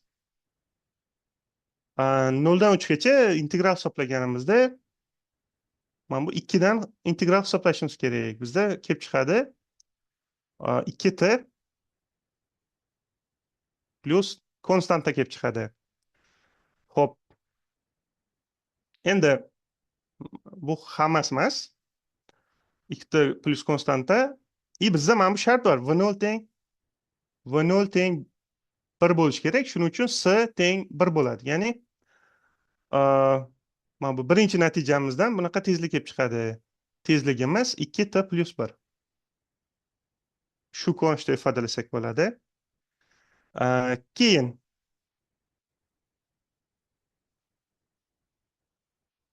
endi mana bu t teng 3 da continuity bo'lgani uchun ham t teng 3 dagi qiymatini ham topib olamiz. Agar t teng 3 bo'lsa, v ni qiymati teng bo'lishi kerak 7 ga. Sabab mana bu yerga 3 olib kelib qo'ydim, 7 bo'ldi. Bu nimaga kerak? Hozir ikkinchi hisoblashimizda kerak bo'ladi. Ikkinchisi, bu yerda endi integralni 3 dan 6 gacha hisoblaymiz. Bunda -4 dan integral hisoblasak, -4t plus konstanta chiqadi. Bu konstantani topish uchun 3 va 7 dan foydalanamiz. T teng 3 bo'lganda bu yerda 7 paydo bo'lishi kerak. Unaqa bo'lishi uchun, ya'ni -4 ko'paytirilgan 3 plus s 7 bo'lishi uchun s ni qiymati mana 12 ga s ni qo'shsak 7 bo'lishi uchun s 19 ga teng bo'lishi kerak. Ya'ni bizni tezligimiz bu yoqda -4t plus 19. Mana shu ifoda bilan ifodalanadi.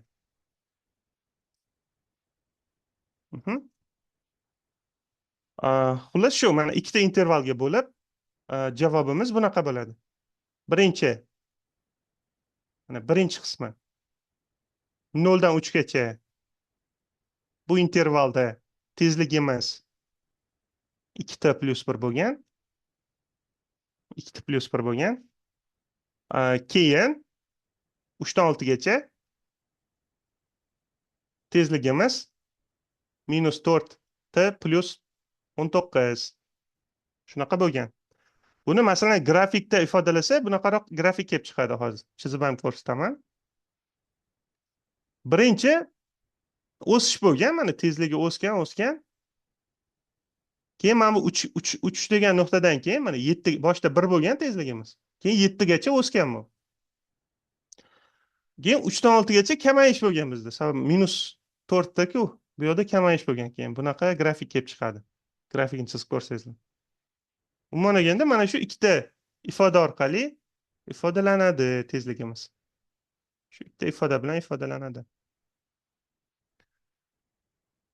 Grafikni chizib qo'ysangiz ham yaxshi, lekin bu majburiy emas.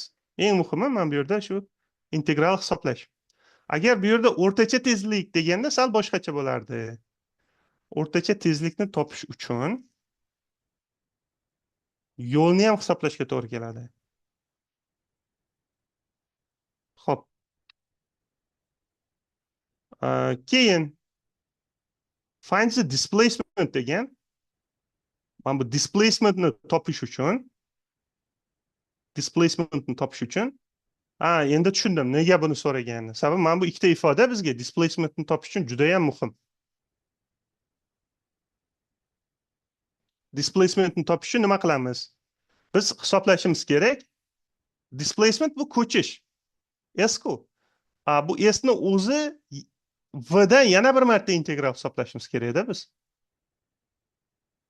V dan yana bir marta integral hisoblashimiz kerak. Ya'ni 0 dan 6 gacha boyagi tezlikni topdik-ku birma-bir.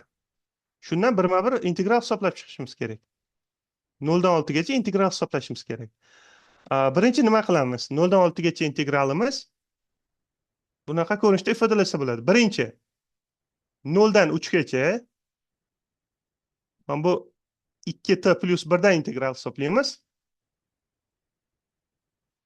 Keyin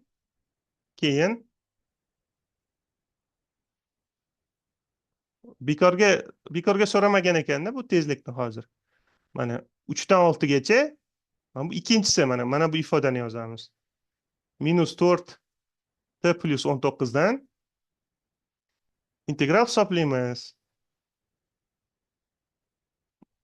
Ko'chishni topish uchun.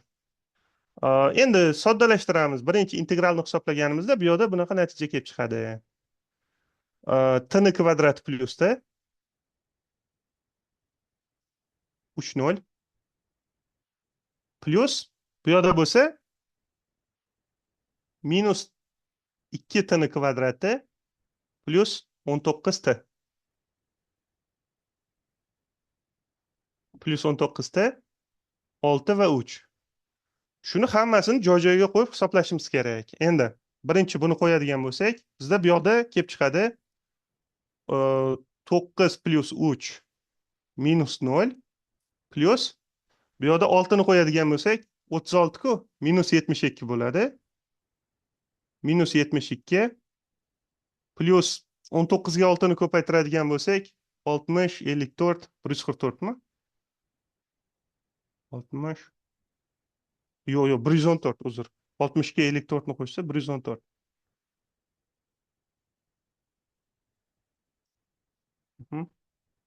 Xo'p, plus 114. Bu yoqda minus bo'ladi. 3 ni qo'ysak, bitta minus plus bo'lib ketadi-da. 18. Keyin minus 19 ga 3 ni ko'paytiradigan bo'lsak, 57. 57.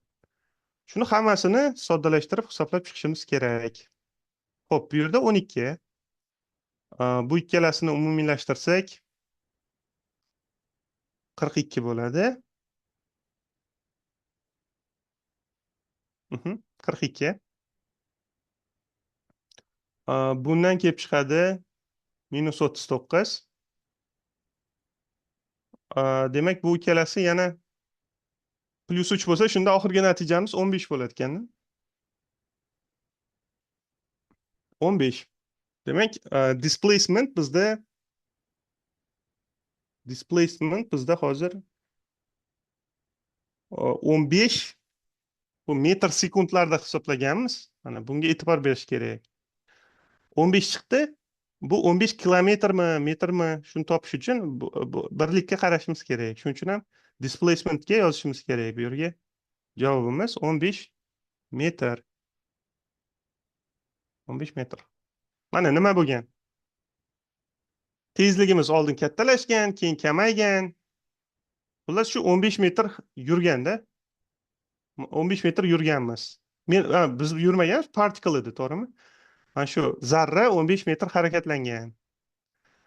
Keyin aytyapti, determine when the particle changes direction degan. Qachon mana bu zarra qachon yo'nalishini o'zgartiradi? Bu mana yurib bunaqa bu orqaga qaytib ham ketishi mumkin-da. Direction'ni o'zgartirishini topish uchun mana jism ketayotgan bo'lsa, mana oldinga qarab ketayotgan bo'lsa, tezligi kamayib to'xtaydi qachondir. To'xtagandan keyin orqaga qarab harakatlanadi, to'g'rimi? Demak, direction o'zgarishi uchun oldin jism to'xtashi kerak. Ya'ni v 0 ga teng bo'lishi kerak. V 0 ga teng bo'lishi kerak. Buning uchun mana jismni yo'nalishini o'zgartirganini topishimiz uchun bu ifodalarni 0 ga tenglashimiz kerak. Minus 4t plus 19 ni 0 ga tenglaymiz.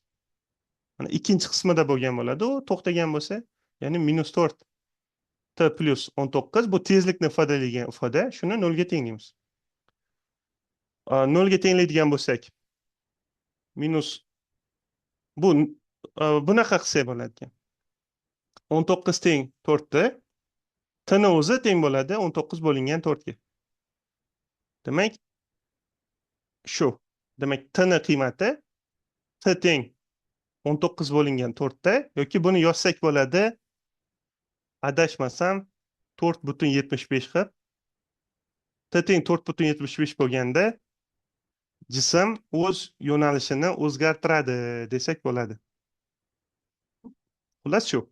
Bu yerda hozir mana S shartini ham hisobladik. Mana oddiy logikasi juda oddiy. Qachon boyagi zarra yo'nalishini o'zgartiradi degan, yo'nalishni o'zgartirish uchun oldin to'xtash kerak, keyin orqaga qaytadi, to'g'rimi? Shuning uchun ham buni v ni 0 ga tenglash kerak. v ni nolga tenglashimiz kerak. Xo'p, shu mana 12-savolni ham tugatdik. Keyingisiga o'tadigan bo'lsak, 13-savol osonroq. Bu yerda shu har doimgidek tengsizlik berilgan. Tengsizlikda intervallar usulidan foydalanamiz, lekin biroz ehtiyot bo'lishimiz kerak. Bizda aniqlanish sohasi bor. Birinchi aniqlanish sohasi nima o'zi? Mana bu mahrajdagi ifoda x kvadrat minus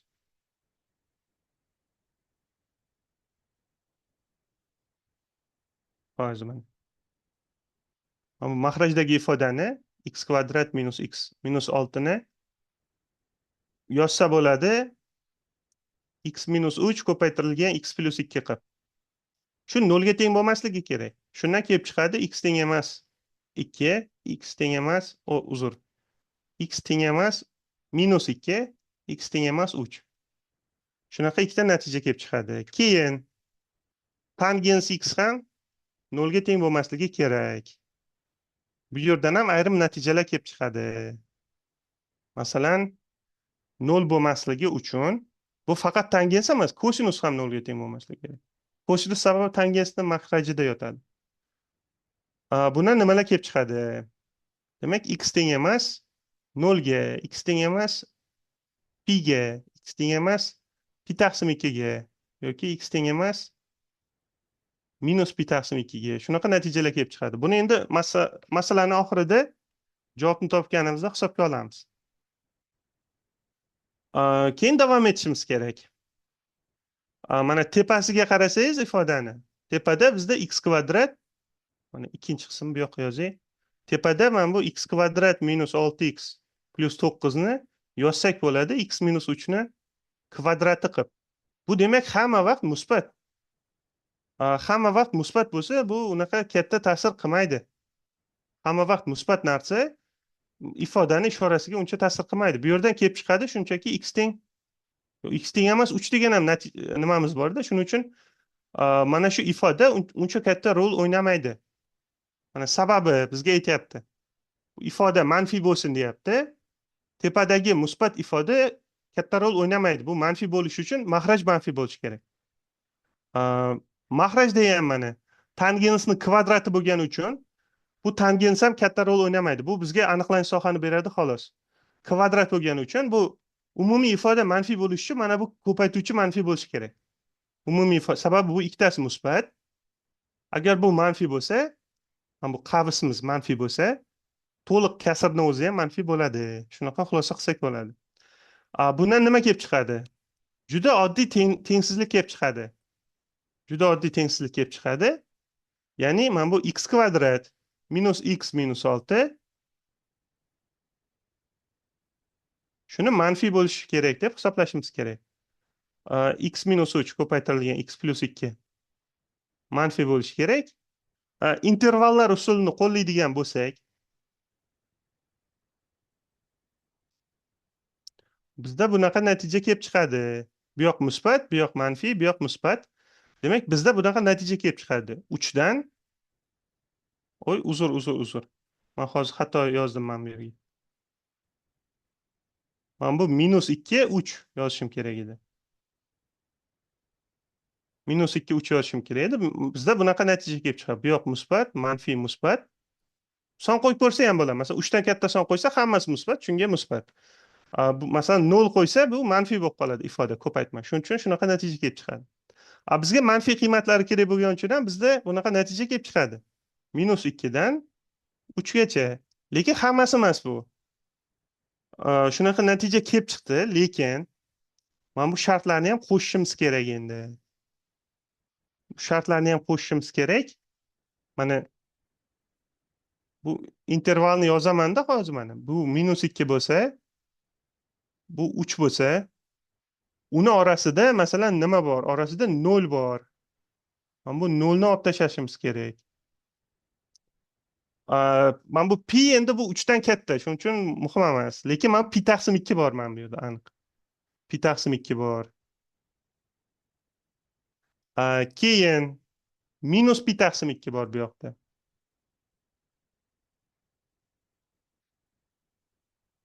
Mhm. Buni ham olib tashlash kerak. Umuman olganda mana shularni olib tashladik.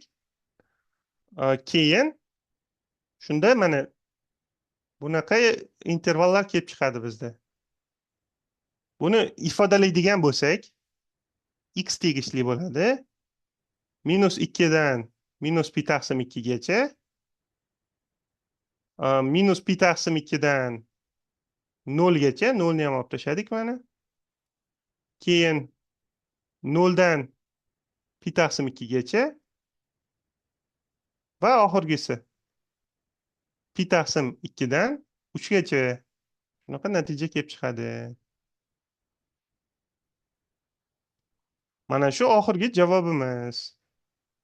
Shuni shu qadama-qadam hammasini tushunarli qilib yozish kerak. Men buni ham aniqlanish soha deb qayerdan kelib chiqqanini hammasini yozib, mana hisoblab nimaga men bu musbatligini, nimaga men bu kvadratlarni hisobga olmay ketayotganingizni bu yerda tushuntirib yozishingiz kerak. Keyin mana intervallar usulidan foydalanyapmiz. Eng muhim rolni bu yerda men bu qavs shu eng muhim rolni o'ynaydi. Shu manfiy bo'lsa, ifoda manfiy bo'ladi. Qolgan ikkitasi ko'paytuvchi bo'lsa, bizga aniqlanish sohani beradi. Shuni hisobiga men bu nuqtalarni olib tashlayapmiz javobimizdan. Shunda oxirida bunaqa uzun javob kelib chiqadi. Shuni ehtiyot bo'lib hammasini yozishimiz kerak. Keyin mana oxirgi savolimiz qoldi endi.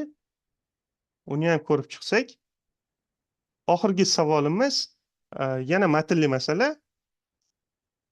Matnli masala endi bu yerda foiz haqida gap ketyapti. Shuni birinchi tenglamasini tuzib, shu javob topishimiz kerak. Xo'p, birinchi ehtiyot bo'lib o'qib chiqamiz hammasini. Xo'p, nima deyilgan? Bizda ikkita bank bor. Mana aytilgan, client can choose between two banks. Biz depozit ochmoqchimiz. Depozit nima? Mana bankka pul qo'ysangiz, mana bu inflyatsiyadan himoya qilish uchun, xullas, bankda depozit qo'ysangiz, u vaqt o'tgan sayin ko'payib turadi. Bizda ikkita bank bor, shu ikkita bankdan bittasini tanlamoqchimiz. Bu shunchaki mana bu foizni taqqoslab ko'rish uchun hozir. Birinchi bank A bankda har yili 8% ga ko'payadi ekan. A bank bo'lsa, A bank deylik, bu 8% ko'payadi birinchi yil, keyin ikkinchi yil yana 8% ga ko'payadi.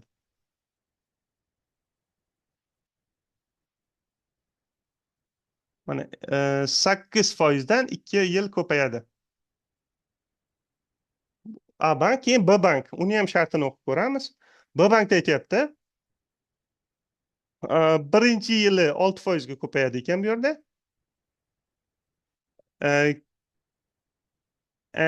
Ikkinchi yil bo'lsa P foizga ko'payadi ekan. P foizga ko'payadi. Xo'p. P foiz hozircha bilmaymiz buni. Keyin nima deyapti? Find the smallest integer bo'lsa, eng kichik butun sonni toping deyapti. P uchun, mana bu P uchun eng kichik butun sonni topishimiz kerak. Va mana bu B bankdagi depozit bizga A bankdagi depozitdan ko'ra ko'proq foyda berishi kerak ekan.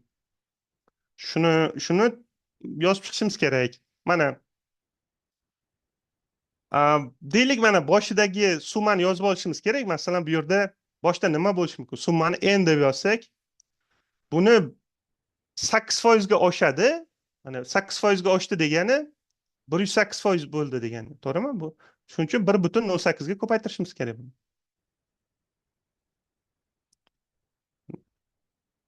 1.08 ga ko'paytiramiz. Bu birinchi yilning oxirida. Lekin yana bir yil shu 8% bilan qo'yilganligi uchun keyingi yil yana shu 1.08 ga ko'payadi bu. Demak, A bankda 2 yildan keyin bizni mana bu depozitimizning miqdori 1.08 ni kvadrati ko'paytirilgan n bo'ladi. Xo'p. B bankda bo'lsa, B bankda nima bo'lyapti? Birinchi yil 6% ga ko'paygan. Shunda birinchi yili 1.06 ga ko'paytiramiz. Ikkinchi yili bo'lsa bizda bunaqa natija kelib chiqadi. Mana bu p taqsim 100 ga ko'paytirishimiz kerak. Mana shunga ko'paytirishimiz kerak p foizga oshirish uchun. Masalan 6% bo'lganda mana shunaqa natija kelib chiqardi.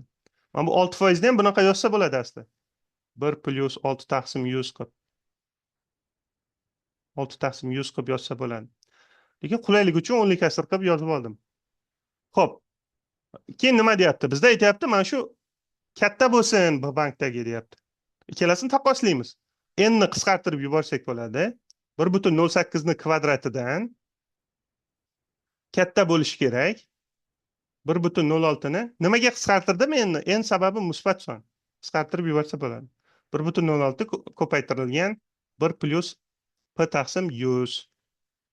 Shunaqa natija kelib chiqadi. Xo'p, yana ham davom etish uchun 1.06 ga bo'lamiz. 1.08 ni kvadratini bo'lamiz 1.06 ga. Bizda kelib chiqadi 1 plus p taqsim 100 kelib chiqadi. Endi bu yerda endi biroz hisoblashlar qilishimiz kerak. 1.08 ga mana bu joyiga kelganimizda biroz hisoblash qilishimiz kerak. 1.08 ga ko'paytirishimiz kerak 1.08 ni. Buni ko'paytirish uchun bilasizlar, shunchaki 108 ga 108 ko'paytiramiz. Ustun usulda. Ha, kalkulyator bo'lmasa, shu biroz shunaqa. Lekin qiyin emas buni ko'paytirish. Mana 8 ga 8 64. 4 ni yozamiz. Keyin 0 bo'ladi, 6 yozamiz. 6, bu yoqqa 8 yozamiz. 0 ga ko'paytirib chiqamiz. 1 ga ko'paytirib chiqamiz. Keyin hammasini qo'shib yozadigan bo'lsak, hammasini qo'shamiz-ku oxiri. Bizda shunda 4, 6, 6, 1 hosil bo'ladi. Bu mana e'tibor bersangiz, ikkita sonni ko'paytirdik, nuqtani qayerga qo'yishimiz kerak? Uni topish uchun mana nuqtadan keyin bizda umumiy 4 xona bor. Bu yoqda 2 ta, bu yoqda 2 ta xona bor. Bu yoqda ham 4 ta xona hisoblab nuqtani qo'yishimiz kerak. Shunda natijamiz mana bunaqa natija kelib chiqadi. 1.1664 shunaqa son kelib chiqadi. Xo'p. Endi bu sonni, bu chiqqan sonni, mana bu 1.1664 ni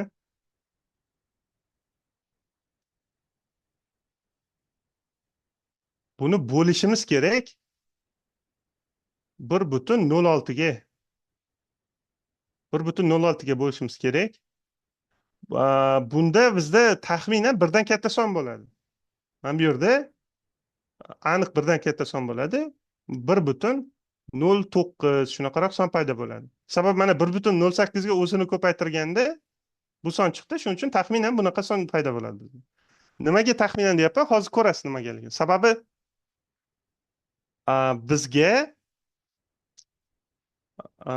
Sababi bizga mana butun son kerak oxirida. Bundan katta butun son kerak. Shuning uchun ham mana shu ham bizni qanoatlantiradi hozir. Bo'lmasa yana orqaga qaytib aniqroq hisoblaymiz. Demak, mana bu joyga biz ekvivalent tenglama yozsak bo'ladi. 1.09 dan katta. 1.09 dan ham katta ekanda. Xo'p. Demak, men bu yerga mana aniqroq chiqqan bizda shuni yozib qo'yaman hozir. Men buni taxminan hisobladim, lekin shu mana birdan kattaroq sonligini da muhim. Mana 1.003 ekan, mana 1.1003. Juda yaxshi. Shundan katta bo'lishi kerak 1 plus p taqsim 100. Mana shu ko'rinishda yozamiz. P taqsim 100 qilamiz. Keyin birni ayiradigan bo'lsak, birni o'ng tarafga o'tkazamiz. Shunda bizda bunaqa natija kelib chiqadi. 0 birni ayiradigan bo'lsak 0.100 3 dan katta bir p taqsim 100. Keyin ikkala tarafini ham 100 ga ko'paytiramiz. Ya'ni 0,003 ni ko'paytiramiz 100 ga. Bu shundan katta bo'lishi kerak p. To'g'rimi? 100 ni o'ng taraf, chap tarafga ko'paytirish qilib o'tkazdim. Bu mumkin, sababi musbat songa ko'paytirsa bo'ladi tengsizlikni. Tengsizlik saqlanadi. Manfiy son bo'lganda bu ta'sir qilardi. Endi buni ko'paytiradigan bo'lsak, nima kelib chiqadi bizda? Ko'paytiradigan bo'lsak, mana bu nuqtamiz, virgulimiz ikki xona o'ngga ko'chadi. Shunda bizda 10,03 dan katta bo'lishi kerak p. 10,03 dan katta bo'lishi kerak p. Bundan katta bo'lishi uchun yana p ni aytyapti, esingizda bo'lsa, masala shartida aytilgan p integer bo'lishi kerak. Integer bo'lishi kerak. Shu shartni bajaradigan eng kichik integer kerak bizga. Integer degan butun son. Demak, aytsak bo'ladi, p ni qiymati 11 bo'lishi kerak. 11 ga teng bo'lishi kerak. Demak, mana bu muhim rol o'ynaydigan mana 1,103 juda muhim rol o'ynaydi. Agar men boya 9 topib ketganimda, bu yerda 11 emas, 10 degan natija kelib chiqardi. Shu javobimiz 11. Javobimiz 11. Eng muhim narsa mana bu yerda mana bu foizni hisoblashni bilishimiz kerak.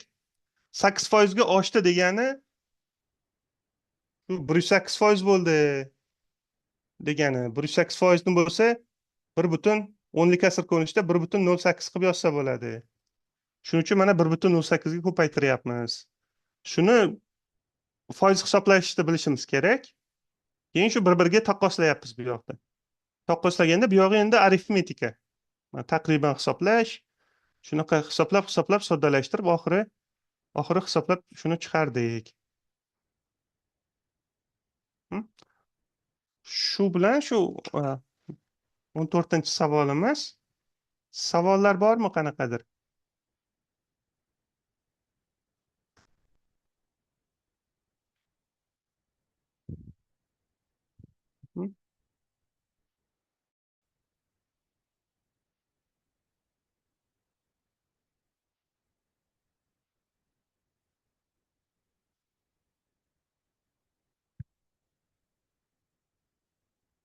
Savol bo'lsa, xo'p, savol bo'lmasa shu yerda to'xtatsak ham bo'ladi. Agar keyinchalik savollar chiqib qolsa, bemalol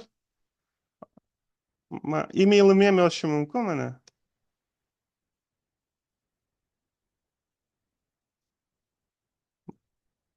Hozir emailimni ham yozib qo'ying. Yoki mana administratsiyaga yozsangizlar ham ko'p anaqa javob beradi sizlarga. Bu emailim. Agar savolingiz bo'lib qolsa, email yozsangiz ham bo'ladi. Hozircha shu, hammaga rahmat, imtihonlaringizda omad. Bu fayllarni nimaga ham joylashgan, veb-saytga ham bir ko'rib chiqsangizlar, mana 14-da dedi, oz qoldi unga. Bir ko'rib chiqsangizlar juda ham foydali bo'ladi.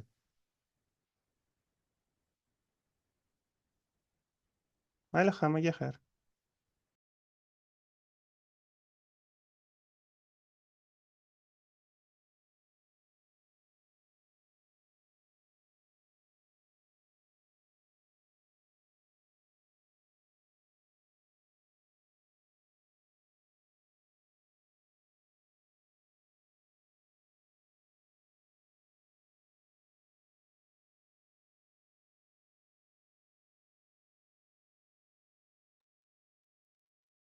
Hammaga rahmat dars uchun. Juda ham foydali dars edi. Kattakon rahmat hammaga.